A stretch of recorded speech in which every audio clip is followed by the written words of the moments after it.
This video is dedicated to our daughter Sapria in heaven. Hi friends, మీ ముందుకైతే ఒక వీడియోతో వచ్చేసాను. ఈ రోజుతో మా పాపకి సెకండ్ వర్ధంతి. తను లాస్ట్ 2 years బ్యాక్ April 10, 2024లో చనిపోయింది. అందుకే తన పేరు మీద డొనేట్ చేయడానికి వెళ్ళాము. వెళ్ళే దారిలో ఫ్రూట్స్ కనిపించాయి. సో పిల్లల కోసం, వృద్ధుల కోసం తీసుకున్నాము.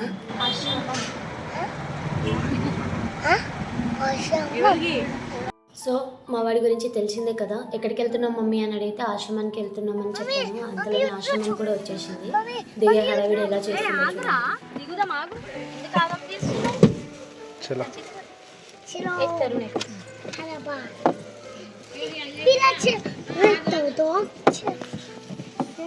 ట్రస్ట్ టైమింగ్స్ వచ్చేసి మార్నింగ్ 8:30 to నైట్ 9:30.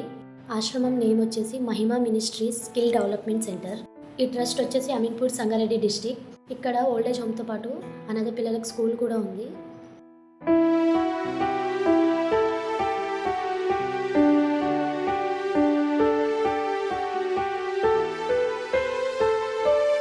లోపలికి వెళ్ళంగానే సార్ అయితే రిసీవ్ చేసుకున్నారు. ఒక 10 minutes కూర్చో అన్నారు. ఆ 10 minutes కాస్త ఒక 1/2 hour అయింది. మా వాళ్ళని ఎప్పుడు ఇంట్రడ్యూస్ చేయలే కదా, వాళ్ళని సడన్గా వీడియోలో చూపించగానే నవ్వుతున్నారు. ఇంతకీ మేము ఎవరెవరు వచ్చామంటే మా అత్తమ్మ, అక్క, మా వదిన వాళ్ళ కొడుకు, నేను, రిషాంత్, మా బావ, మరదలు ఇద్దరు వేరే సైడ్ కూర్చున్నారు. అందరికైతే ప్లేస్ దొరికింది, రిషాంత్కే దొరకలేదు. సో వాళ్ళ పెద్ద డాడీ పిలవంగానే వాళ్ళ పెద్ద డాడీ పక్కన వెళ్ళి కూర్చున్నాడు.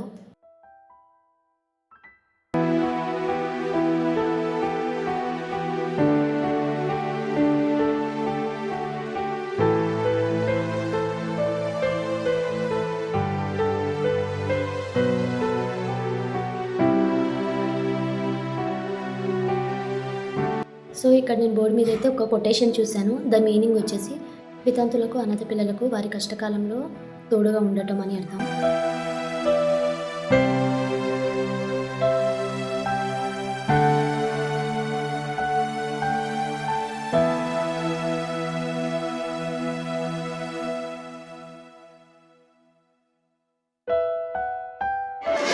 రమ్లకి రోజు లేలా జున్ను లేలా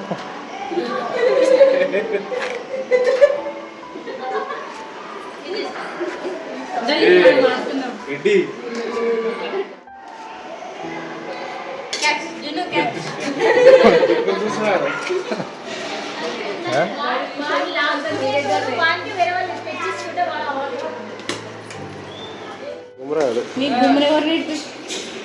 నీకు గుమ్మర ఎవరు చెప్పారు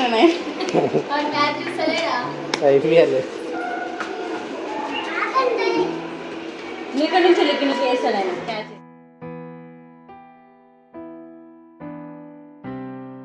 సో డిన్నర్ రెడీ అయింది అని సార్ వాళ్ళు అయితే లోపలికి పిలిచారు.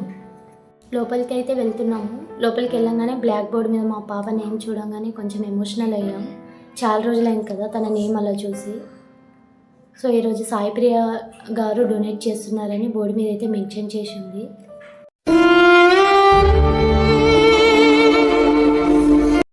డైనింగ్ హాల్ లోపలికి వెళ్ళంగానే సార్ అయితే మా పాప నేమ్ చెప్పి ప్రేయర్ చేయించారు పిల్లలతోని.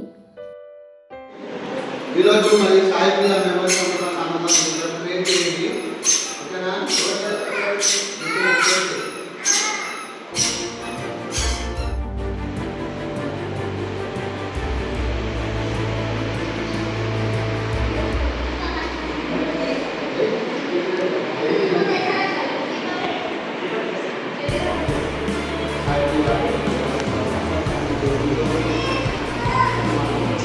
ఓకే, కళ్ళు మూసుకోండి.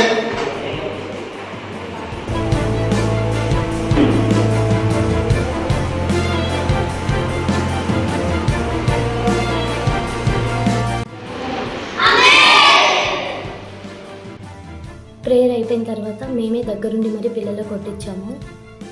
ఇంతమంది అనాథ పిల్లలను చూడంగా నేనైతే చాలా ఎమోషనల్ అయినా. నా లైఫ్లో ఫస్ట్ టైం నేను ఆశ్రమానికి వెళ్ళడం. అనాథాశ్రమాలు ఉంటాయని వినడమే తప్ప నేను ఎప్పుడు చూడలేదు. ఇదే ఫస్ట్ టైం నేను వెళ్ళటం కానీ చూడటం కానీ. మీలో ఎవరైనా హెల్ప్ చేయాలి అనుకుంటే ప్లీజ్ మీకు తెలిసిన ఆశ్రమాలకైనా లేకపోతే ఇక్కడికి వెళ్ళినా పర్లేదు, హెల్ప్ చేయండి. మనం బర్త్డేస్కి కానీ మ్యారేజ్ డేస్కి కానీ చాలా ఖర్చులు చేస్తుంటాం కదా. రిలేటివ్స్కి పెడితే ఏమొస్తుంది, ఇలాంటి పిల్లలకు పెడితేనన్నా ఒకరోజు మనం వాళ్ళకి ఫుడ్ పెట్టిన వాళ్ళం అవుతాం కదా.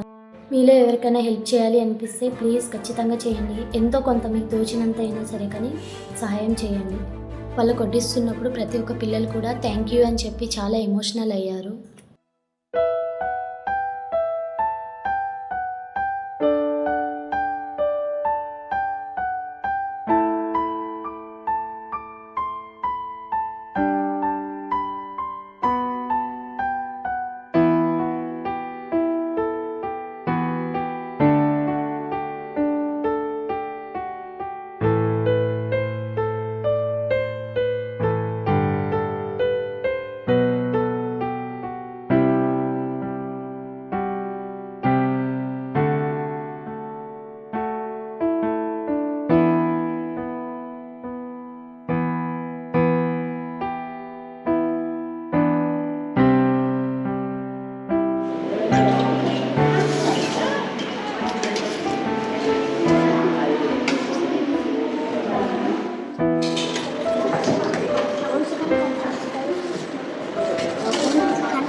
వడ్డించడం అయిపోయాక పిల్లలతోని క్లాప్స్ కొట్టించి ప్రేయర్ చేపించారు.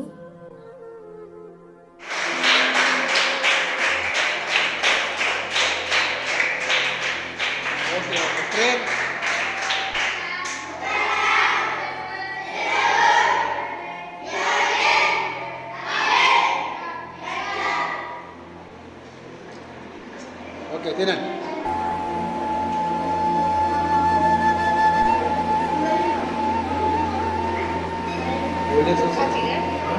పిల్లలు తినడం అయితే స్టార్ట్ చేశారు.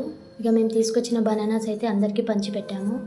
మధ్యలో మా పిల్లలు అయితే నేను ఇస్తావా నువ్వు ఇస్తావా అన్నట్టు ఒకరికొకరు పోటీగా తీసుకొని మరి అందరికి ఇచ్చారు.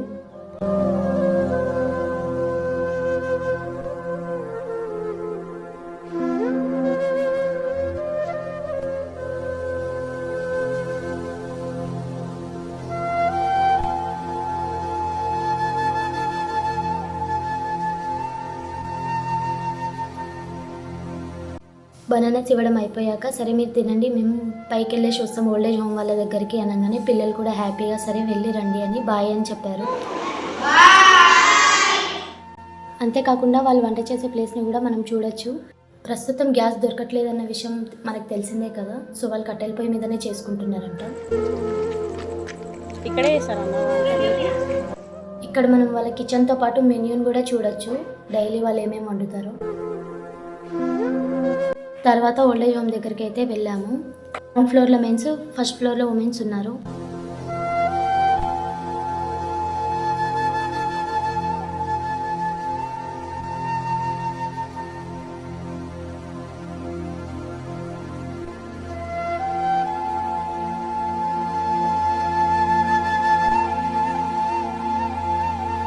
పిల్లల దగ్గర నుంచి గ్రౌండ్ ఫ్లోర్కి రాగానే తాత వాళ్ళు అన్న వాళ్ళు తింటున్నారు. అందులో ఒక పర్సన్ చాలా యాక్టివ్గా ఉన్నారు, కానీ మేబీ అతనికి మతిస్థిమితం లేదనుకుంటా.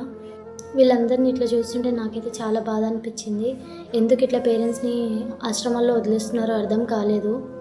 ఇట్లా వదిలేస్తారని తెలిస్తే మన అమ్మ నాన్న మనల్ని కూడా పెంచారు కదా, పెంచి ఇంత పెద్ద చేసి చదివించి లాస్ట్కి వాళ్ళని ఆశ్రమాల్లో వదిలేయడానిక. వీళ్ళందరినీ చూస్తుంటే నాకైతే నిజంగా చాలా బాధ అనిపించింది.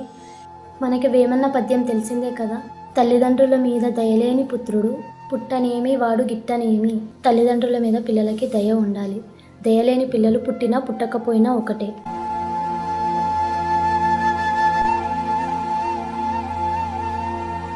గ్రౌండ్ ఫ్లోర్ నుంచి ఫస్ట్ ఫ్లోర్కి అయితే వచ్చేసాము. పైకి వచ్చాక అందరూ నానమ్మ అమ్మమ్మ వాళ్ళ ఏజ్ వాళ్ళే ఉన్నారు. కొందరు తింటున్నారు, కొందరు అలానే కూర్చున్నారు. తినని వాళ్ళని అడిగాం ఏమైందమ్మా ఇంకా తినట్లేదు అని అంటే కొద్దిసేపు అయినాక తింటాం 9 అట్లా అని చెప్పారు. వాళ్ళతో మాట్లాడాము, ఎలా ఉంటుంది ఏంటి ఇక్కడ బాగా చూసుకుంటారా అని అంటే బాగా చూసుకుంటారు, మార్నింగ్ టిఫిన్, మధ్యాహ్నం లంచ్, నైట్కి డిన్నర్ పెడతారు, బాగానే చూసుకుంటారని చెప్పారు. ఇంకొక విషయం ఏంటి అని అంటే బయట నుంచి మనం ఫుడ్ తీసుకొస్తే వాళ్ళు తీసుకోరు, ఎందుకంటే మనం తీసుకొచ్చే మసాలా ఫుడ్ పడదు కదా, సో అక్కడే ప్రిపేర్ చేసి వాళ్ళకి ఇస్తారనమాట. మనం మనీ డొనేట్ చేస్తే చాలు, వాళ్ళకి ఏమేమి కావాలి ఏంటి రోజు వాళ్ళు ఏం పెడతారనే దాన్ని బట్టి ఫుడ్ ప్రిపేర్ చేసి వాళ్ళే పెడతారు.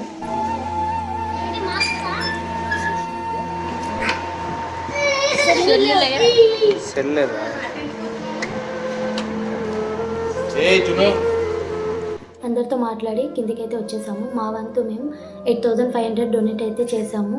మీరు కూడా మీకు తోచినంత ఎంతో కొంత హెల్ప్ చేయండి. ఎంతో కొంత అని అంటే బట్టలు కావచ్చు, రైస్ బ్యాగ్స్ కావచ్చు, కూరగాయలు కావచ్చు, ఏదో ఒక రూపంలో వాళ్ళకి హెల్ప్ చేస్తే ఆ పూటకు వాళ్ళకు కడుపు నిండుతుంది కదా అని ఆశ అంతే. సరే రిసిప్ట్ కూడా ఇస్తారు మనం పే చేసిన మనీకి. మీలో ఎవరైనా రీసెంట్గా డొనేట్ చేస్తుంటే కామెంట్ చేయండి. Thank you. మేమైతే అక్కడ నుంచి స్టార్ట్ అయిపోయాము. ఇంకొక వీడియోతో మీ ముందుకైతే వచ్చేస్తాను. మీ అందరికీ బాయ్.